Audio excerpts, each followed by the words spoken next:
के मालिको मौला कहूँ तुझे, सरवर कहूँ के मालिको मौला कहूँ तुझे, पागे खलील का गुले ज़ैबा कहूँ तुझे, सरवर कहूँ के मालिको मौला कहूँ तुझे, बागे खलील का गुले ज़ैबा कहूँ तुझे। लेकिन रज़ा ने खत्मे सुखन इस पे कर दिया, लेकिन रज़ा ने खत्मे सुखन इस पे कर दिया। खालिक का बंदा खल्क का आका कहूँ तुझे, खालिक का बंदा खल्क का आका कहूँ तुझे। मौजूद सामने किराम, आइए सबसे पहले बार गाहे नबी में अपनी मोहब्बत के साथ जी लगाकर बावज़ बुलंद दुरूद शरीफ पढ़ा। अल्लाहुम्मा सल्ली अला सय्यिदना शफीना मौलाना मुहम्मद बारिक वसल्लम सल्लल्लाहु अलैहि वसल्लम या रसूलुल्लाह सल्लल्लाहु अलैहि वसल्लम। मोहतरम हज़रात,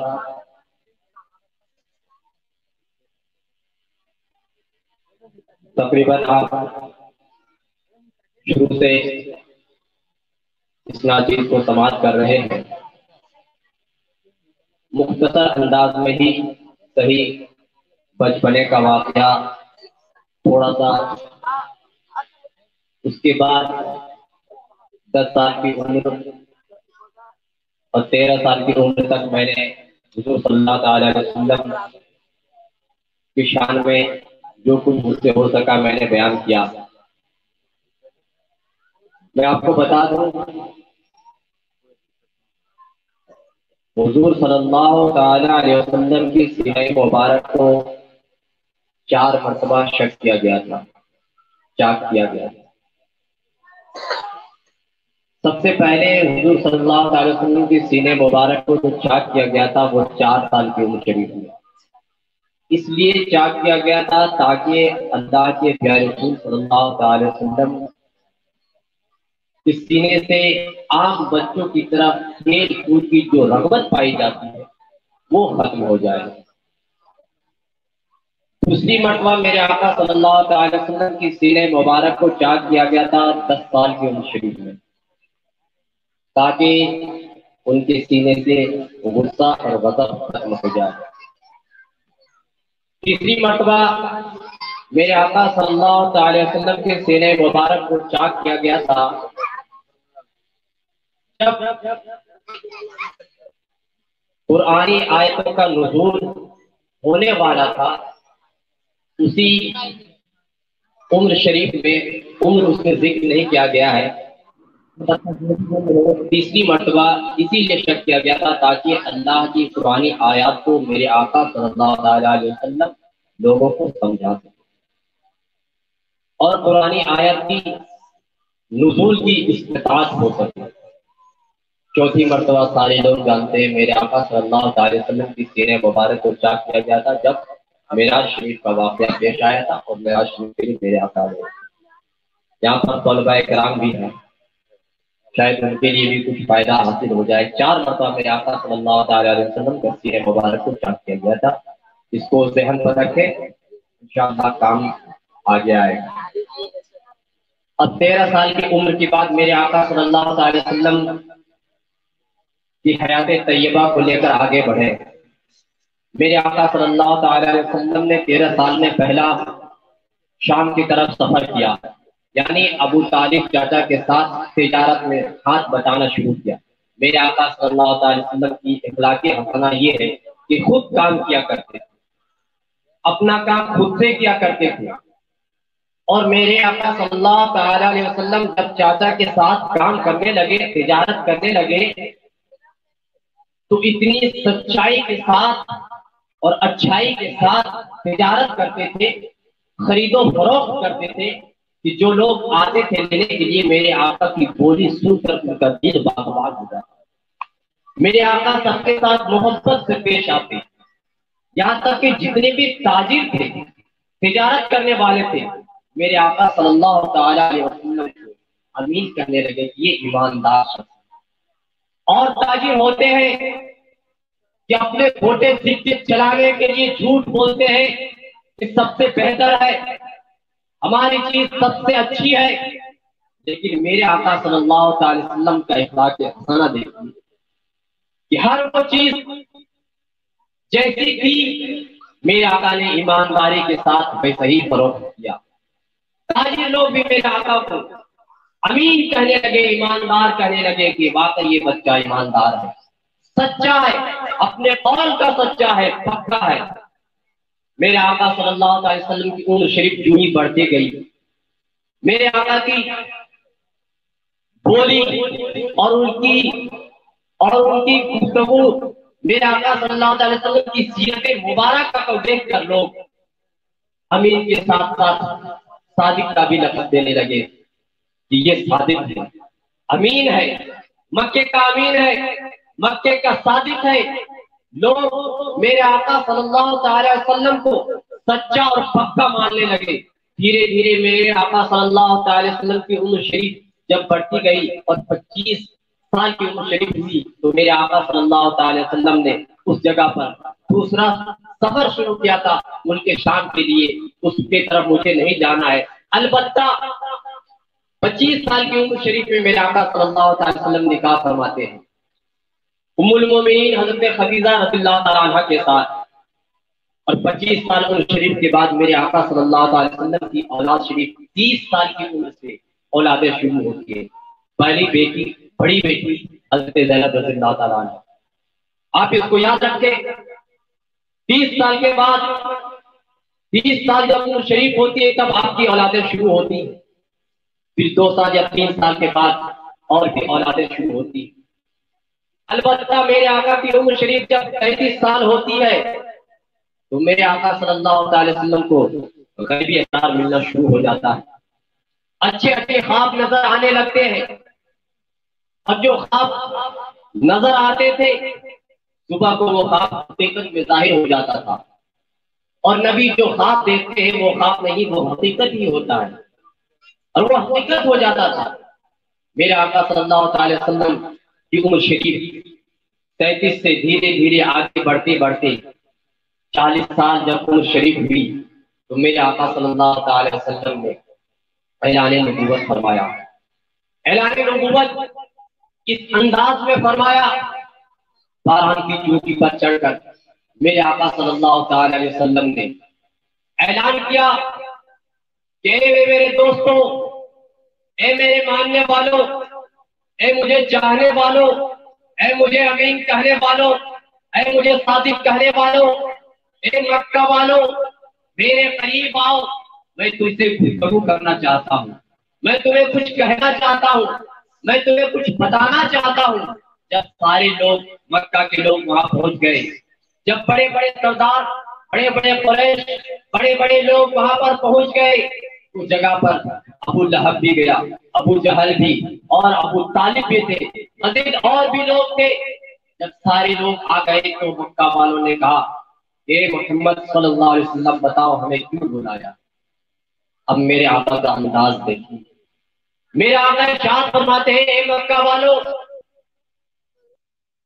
एक सवाल करता हूं कि बताओ, अगर मैं तुम लोगों को कहूं कि इस पहाड़ी के नीचे डाकू है, इस पहाड़ी के नीचे चोर है, इस पहाड़ी के पीछे डाकू छिपे हुए हैं, तो क्या आप मेरी बात को मानोगे।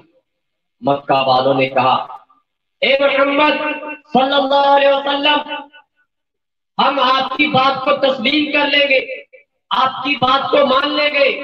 यकीनन मैं देख नहीं सकता, लेकिन मुझे यकीन है कि आज तक आपने झूठ नहीं बोला, आज तक आपने जो भी कहा है सच कहा है। तो डाकू होंगे तभी आप बोल रहे हैं, जो छुपे होंगे तभी आप बोल रहे हैं, वहां पर डाकू लुटेरे होंगे तभी आप इस चीज को बोल रहे हैं। मुझे यकीन है कि आप जो कहेंगे वो सच कहेंगे और आपकी बातों पर हम पक्का यकीन रखते हैं कि आप कभी झूठ नहीं बोलते। जब मेरे आका सल्लल्लाहु अलैहि वसल्लम मक्का वालों का जवाब सुनते हैं, मेरे आका इरशाद फरमाते हैं, मक्का वालों तो फिर सुनो, मैं अल्लाह का नबी हूँ, मैं अल्लाह का भेजा हुआ नबी हूँ, मैं अल्लाह का रसूल हूँ, मैं आखिरी नबी हूँ, मेरे बाद कोई नबी नहीं आएगा। अल्लाह ने मुझे नबी बनाकर इस दुनिया में भेजा है। ए मक्का वालों सुनो, अल्लाह ने मुझे नबी बनाकर इस दुनिया में भेजा है ताकि मैं बुरे लोगों को सही रास्ते पर ला सकूं, ताकि भटके लोगों को सही रास्ता दिखा सकूं, ताकि गुमराह लोगों को अच्छी राह पर ला सकूं। ऐ मक्का वालों सुनो, अल्लाह तबारक व तआला ने मुझे इसीलिए भेजा है कि मैं आप लोगों की हिदायत के लिए, आप लोगों की हिदायत के लिए काम करूं, आप लोगों को सही रास्ता दिखाऊं, आप लोगों को वादौला शरीफ की दावत दूं। ए मक्का वालों तो सुनो, आपसे तुम लोग एक अल्लाह की इबादत करो, एक अल्लाह की पूजा करो, एक अल्लाह की बारगाह में सर को झुकाओ। आपसे तुम लोग अहद करो कि सिर्फ और सिर्फ एक अल्लाह को मानोगे, उसी की इबादत करोगे, उसी की सजदा करोगे, उसी को पूजोगे, उसी को अपना रब मानोगे, उसके अलावा किसी को शरीक ना करोगे। ए मक्का वालों तुम लोग अहद करो कि एक अल्लाह के सिवा किसी की इबादत नहीं करेंगे। ए मक्का वालों सुनो, अल्लाह ने मुझे नबी बनाकर इसीलिए भेजा है। ए मक्का वालों सुनो, मैं अल्लाह के अज़ाब से डराने के लिए आया हूँ। जो अल्लाह के साथ किसी को शरीक करेगा, जो अल्लाह के साथ किसी और को भी खुदा मानेगा, वो जहन्नम की आग में जलेगा, वो जहन्नम की आग में झोंका जाएगा, वो जहन्नम की आग में डाला जाएगा। ए मक्का वालों सुनो, बुरे अफवाह से तौबा कर लो, बुरे कामों से तौबा कर लो, एक अल्लाह को मानो, एक अल्लाह की सजदा करो।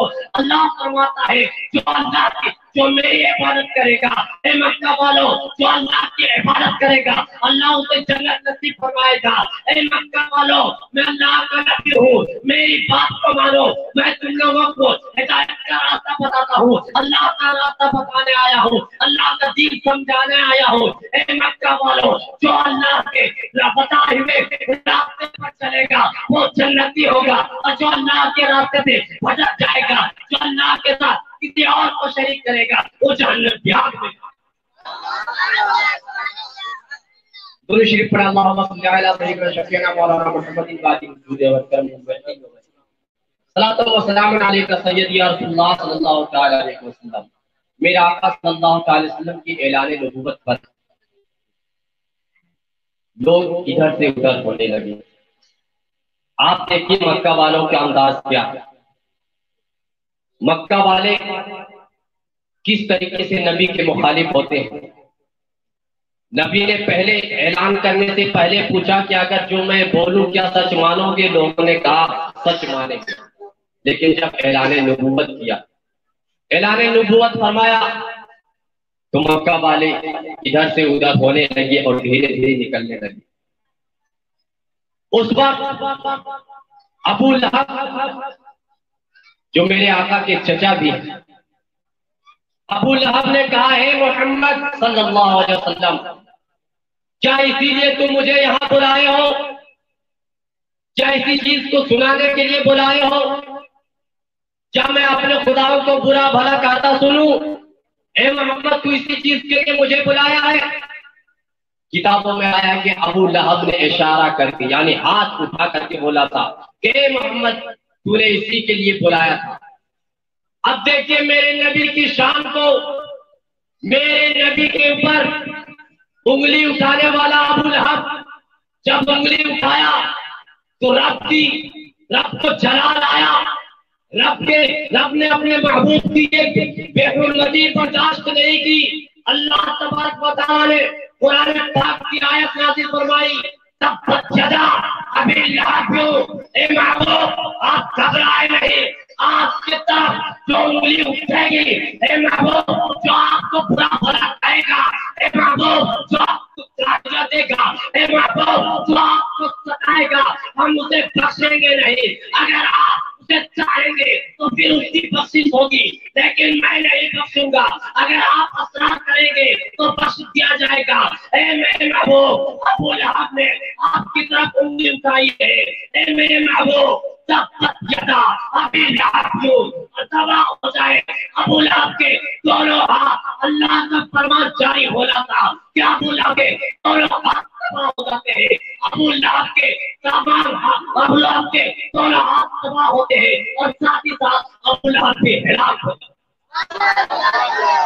सिर्फ हाथ ही तबाह नहीं होते, अबू लहब भी हिलाक होता है। पुराने पाक की आयत है, कंजुल ईमान को खोल कर देखते, इशारा किया, उंगली उठाई, वो भी नबी पर। ऐसे नबी जो तमाम नबियों का सरदार हो, रब कैसे बर्दाश्त करता। रब ने अबू लहब के हाथ को तबाह कर दिया, बर्बाद कर दिया। अबू लहब हलाक हो गया। अब फिर देखिए यहाँ से मुखालिफीन कैसे शुरू होते हैं।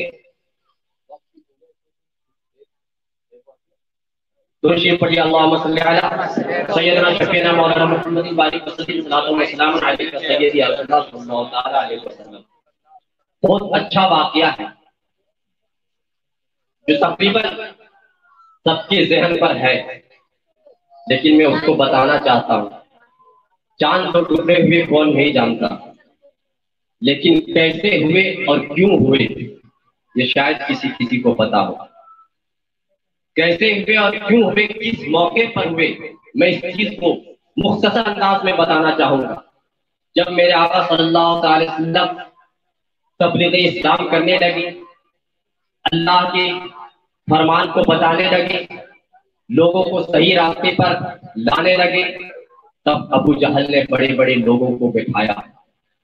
बैठाने के बाद मशवरा किया कि अगर मोहम्मद को ना रोका जाए तो धीरे धीरे ये अपना इस्लाम फैला देगा। अगर मोहम्मद को ना रोका जाए तो फिर इसका बोलबाला हो जाएगा। सब लोग मशवरा देने लगे।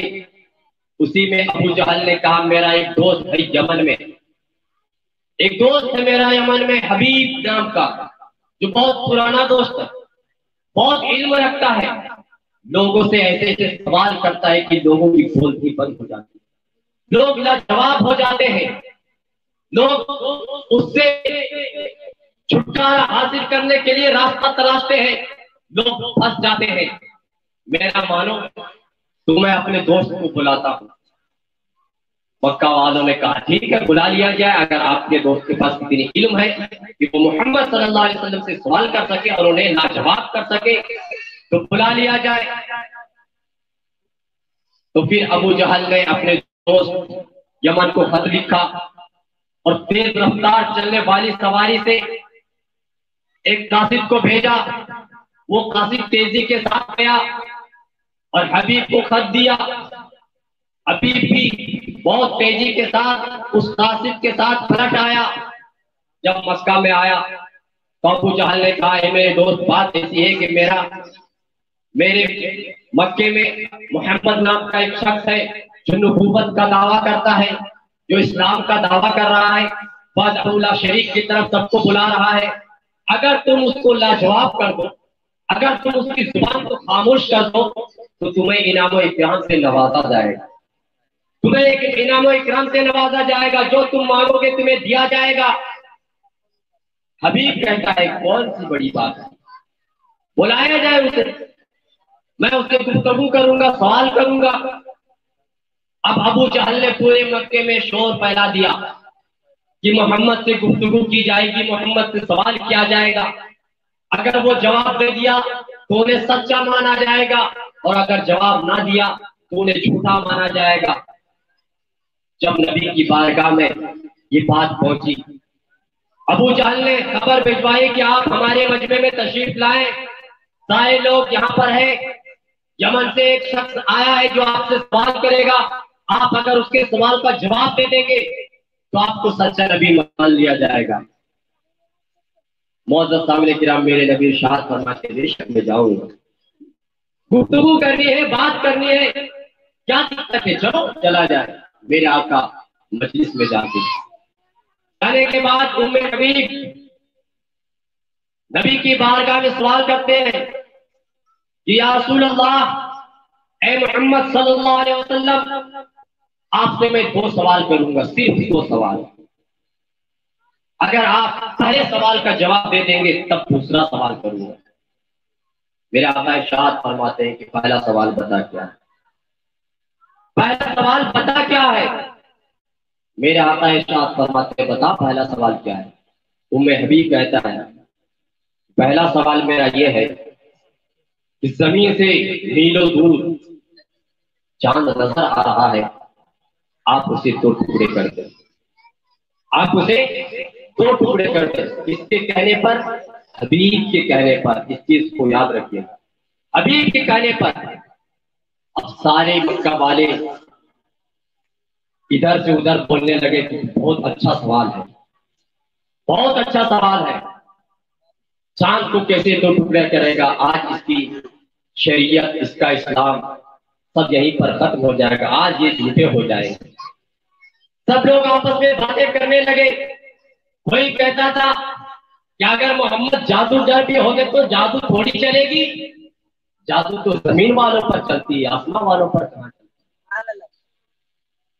सब बातें करने लगे। मेरे आका ने तबस्सुम फरमाया और कहा चलो मेरे साथ। लोगों ने कहा कहां? चलो सफा पर, कोहे सफा पर चलो।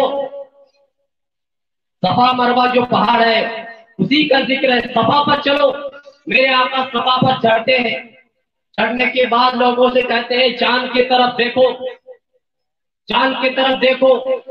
मेरे आका इशारा फरमाते हैं उंगली से, चांद दो टुकड़ा होता है, चांद दो टुकड़ा होता है। मेरे आका ने सिर्फ दो टुकड़े नहीं किए, बल्कि इस तरीके से दो टुकड़े किए कि एक चांद का टुकड़ा कोई अबीर में गिरता है, दूसरा टुकड़ा दूसरे गोह में। मेरे आका जानते थे कि मक्का वाले मक्कारी कर सकते हैं, झूठ बोल सकते हैं, सिर्फ लकीर खींच दी, इसमें कोई बड़ी बात नहीं। लेकिन मेरे आका ने चांद को इस तरीके से दो टुकड़ा किया कि पहाड़ों से अलग अलग, यानी एक टुकड़ा पहाड़ के इस तरफ, दूसरा टुकड़ा पहाड़ के उस तरफ। मेरे आका फरमाते हैं ए मक्का वालों देख लो, ए मक्का वालों देख लो, तूने कहा था चांद दो टुकड़े करके दिखाओ, मैंने चांद को दो टुकड़े कर दिया। ए मक्का वालों, ये कोई आम शख्स चांद को दो टुकड़े नहीं कर सकता, कोई जादूगर नहीं कर सकता। ए मक्का वालों मान लो मैं अल्लाह का भेजा हुआ नबी हूँ। ए मक्का वालों मैं जादूगर नहीं हूँ, अल्लाह का सच्चा और पक्का नबी हूँ। ए मक्का वालों याद रखना मैं अल्लाह का सच्चा और पक्का नबी हूँ। अगर मेरी बात को नहीं मानोगे तो गुमराह हो जाओगे। चांद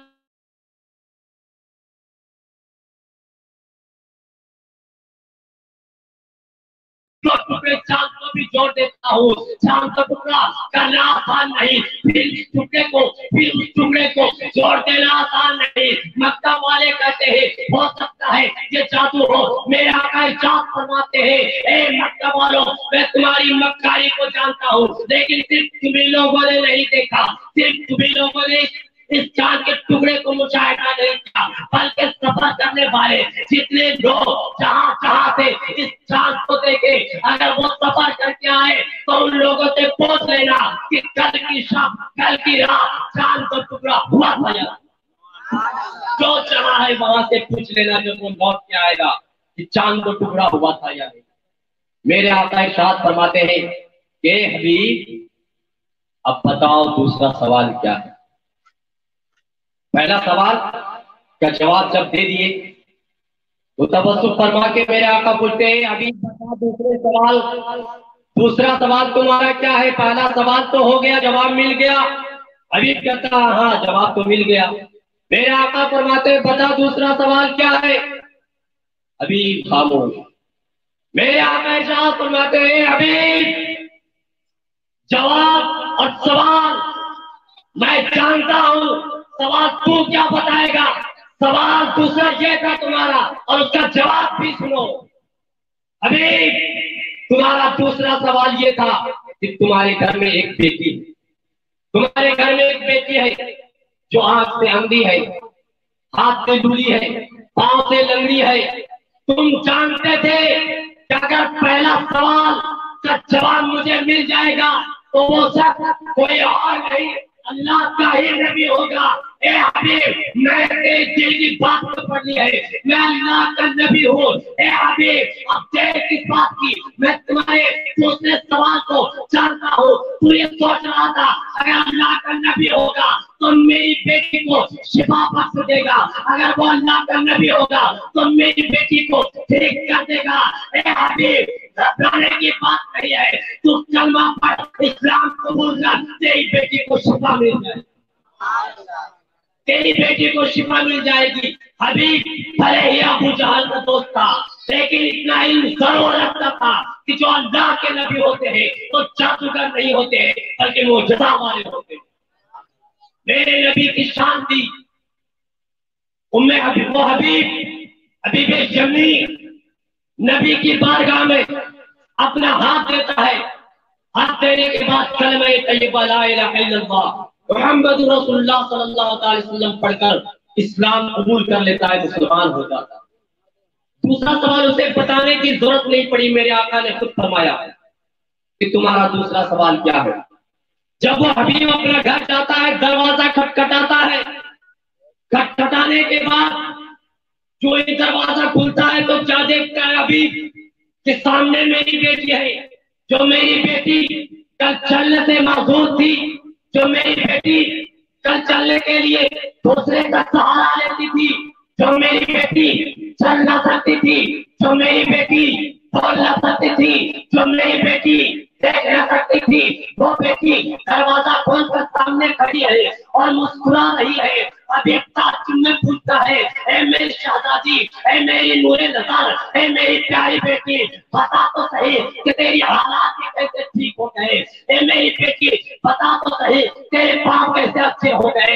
ए मेरी बेटी बता तो सही तेरे हाथ कैसे अच्छे हो गए। ए मेरी बेटी बता तो सही तेरी आंख में बिनाई कहाँ से आई। वो बेटी आज करती है, अब्बा हुजूर क्या बताऊं, कल रात को मैंने ख्वाब देखा। ख्वाब में क्या देखती हूँ, एक नूरानी शक्ल वाला, एक खूबसूरत चेहरा वाला, एक काली जुल्फों वाला आया है। आने के बाद मेरे चेहरे पर, मेरी आंखों पर अपने अंगुष्ठ को फेंकता है, मेरे हाथ पर अपने अंगुष्ठ को फेंकता है, मेरे पैर पर अपने अंगुष्ठ को फेंकता है।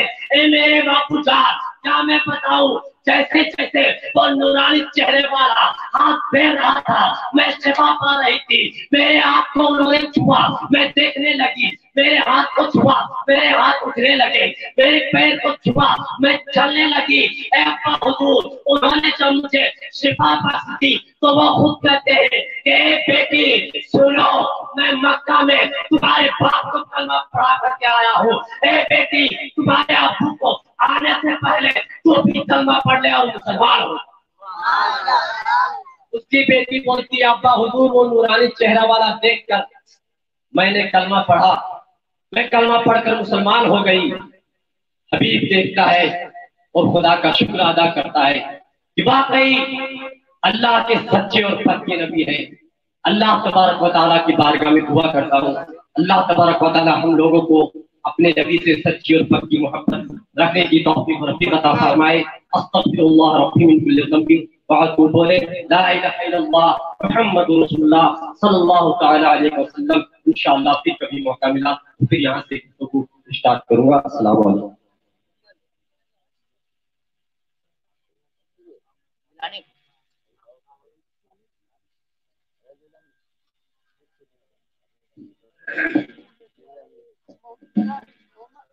अस्सलामु अलैकुम। दूसरे जी, अल्हम्दुलिल्लाहि रब्बिल आलमीन वलाक़िबतु लिल मुत्तक़ीन वस्सलातु वस्सलामु अला सय्यिदिल मुरसलीन व अला आलिहि व अस्हाबिहि अजमईन, अम्मा बाद, अऊज़ु बिल्लाहि मिनश शैतानिर रजीम, बिस्मिल्लाहिर रहमानिर रहीम।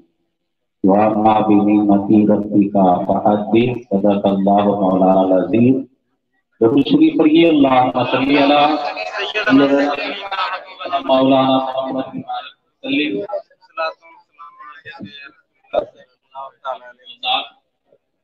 सल्लल्लाहु तआला अलैहि वसल्लम। हज़रात, बड़ी ही शानदार गुफ्तगू आप समाप्त कर रहे थे और अपने ईमान को ताज़ा कर रहे थे।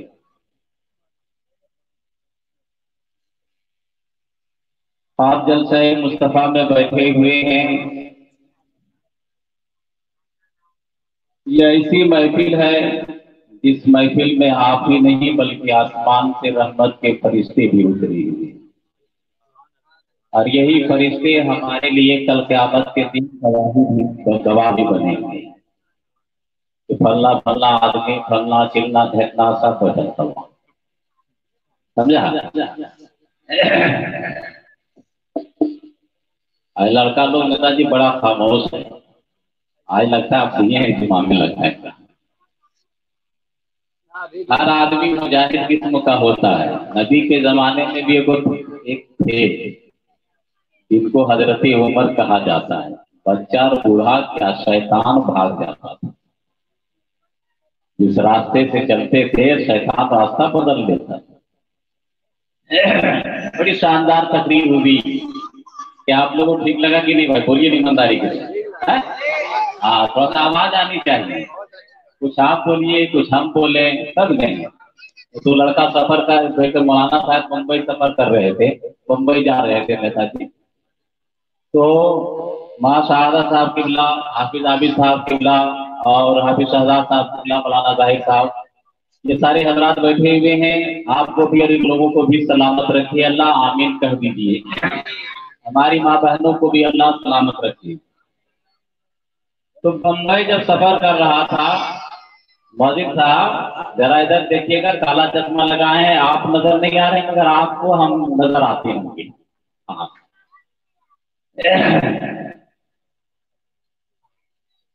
तो सफर में था 2000 किलोमीटर तय करना है। तो कुछ कोई बोलता तो सफर कट जाता।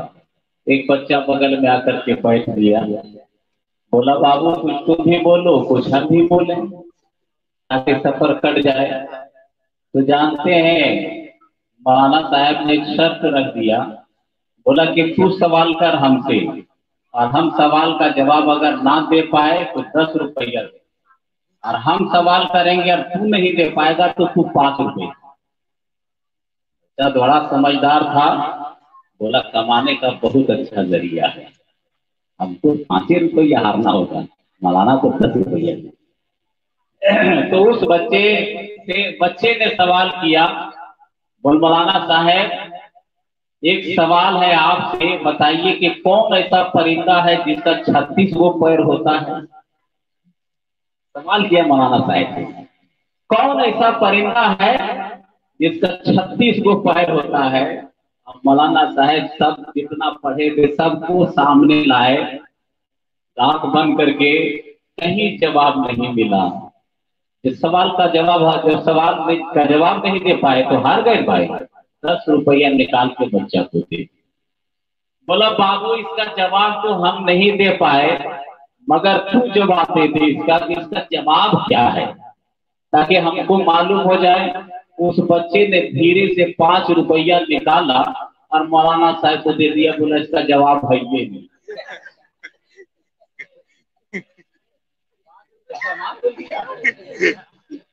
पांचे नुकसान भाई, 5 फायदा हुआ कि नहीं?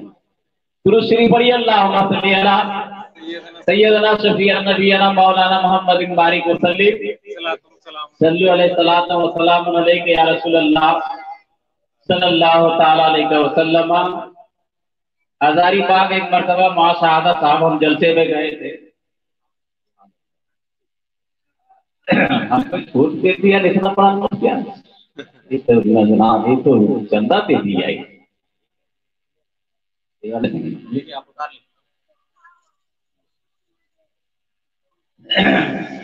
तो हजारीबाग एक मरतबा अल्लामा शहादा साहब किबला आपका तवज्जो चाहता हो, गए थे। मुहर्रम का महीना था, नेताजी आपने सुना है मगर जो लोग नहीं सुना है उसके लिए नया है।